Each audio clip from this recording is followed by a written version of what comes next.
Fortunately, thank you so much. Yeah.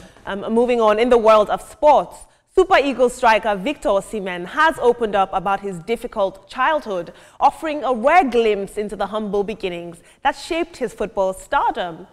In a heartfelt conversation with media personality Daddy Freeze, Victor Osimhen recalled growing up in the rougher parts of Lagos, where survival meant doing whatever it took, from fetching water and cleaning algae-filled gutters to hawking on the streets, all sometimes for as little as 30 to 80 naira per task. Take a look at this.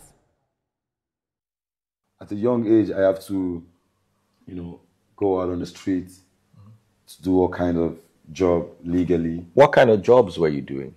I sold gala, I sold pure water. Traffic? Yeah, I did conductor.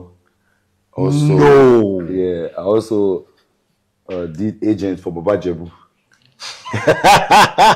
It was just doing all this thing just to earn money, just to support the family, because my brother was like, also I would wash gutter, when the green things are coming out, The like Spirogyra in gutter, you will wash it for 30 naira. Yeah, I wash it. But now you are talking about $30 million. Let's talk about how you went from 30. Today, Victor Osimhen is one of the most sought-after strikers in the world, and a club recently offered him 50 million euros per year just to secure that signature.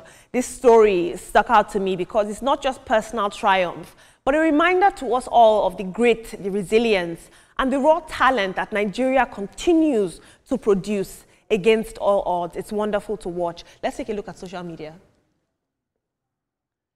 At Freeman says, so you did all this before you played under 17 World Cup. Omo, make una know they lie, abeg. There's always that one guy.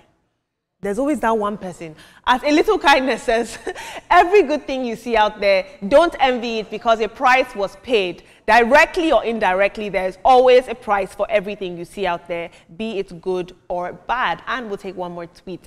Filippo Saga says, if people knew what they would become if they put in the work required, nobody would give up. Indeed, that is an inspirational story. But in international news, a disturbing drug trend known as Bluetoothing or hotspotting is now gaining ground among young drug users in Lesotho, as it is as dangerous as it sounds.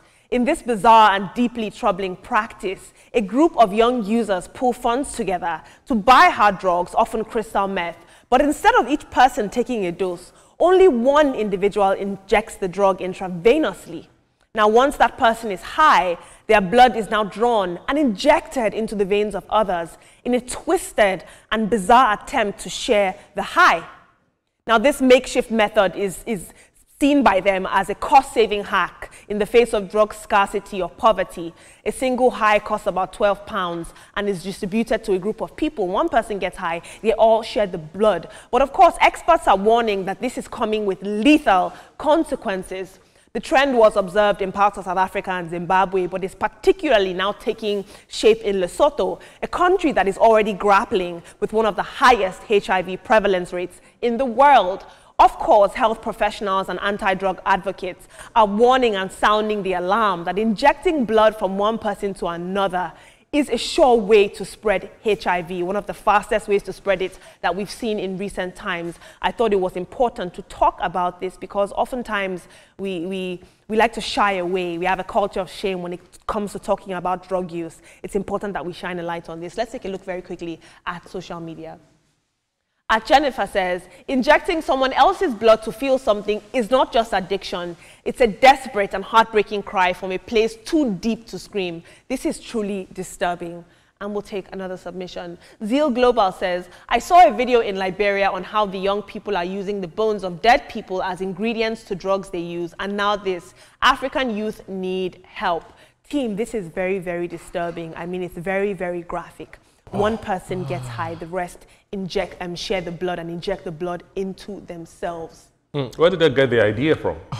It is so dangerous. It's so dangerous. Apart from transmitting AIDS or HIV, there are a zillion other things that could happen to you for injecting another person's blood into you.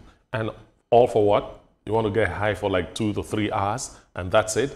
you put your life in danger. It's so unfortunate. Victor Osimhen, your grass to grace story is very, very interesting and very inspiring too. Thank God for you. And take up the Victor Osimhen story. It reminds me of myself. I once hawked, I once fried Gary. I did so many things to do. And here I am right now. So all glory to God. But you see, the South African story is sad. It's like a blood covenant that is happening there, but it's just sad. I'm still trying to understand the mathematics that goes around this kind of practice. I don't know, and so I don't even want to sweat my brains thinking of it because it's absolutely unthinkable. Osimhen, see why they like you now. Osimhen is our boy. This is absolutely incredible, man. Osimhen, we're inviting you to the table. Come and talk to us and let's know exactly how this thing happened. I mean, that's a fantastic story. And I think many Nigerians can relate to that, Osimhen. Well done. Definitely, well done. Definitely. Everyone has a grass to grace story. And thank you, Olamide, for those stories. Welcome. We'll have to wrap things up here now for the week from us, but the show continues tomorrow with another set of persons here, so you can do well to join them. But let's let you know that the views and reactions of all our resource persons are theirs and have no connection with TVC News. Up next is Your View with the Ladies, and afterwards this morning with Yori Folarin. Stay safe. Bye.